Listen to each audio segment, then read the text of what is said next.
Hello guys! Yan na ako sa yadak. Mapili ako 8 nga ducks. Tapos makaka-points ako ito. Tapos kung madawag akin record, makuha na ako ito, mapili ako ito teddy bear. Tapos yung stuffed toys, mulayan, bis ano. Tapos makuha ka itonhin mga ducks.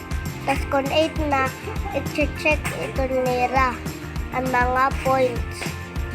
Tapos may dito ha each duck number haira ubos. Tapos nakakuha na ako naka 37 nga points. Kasi nakapili akong teddy bear.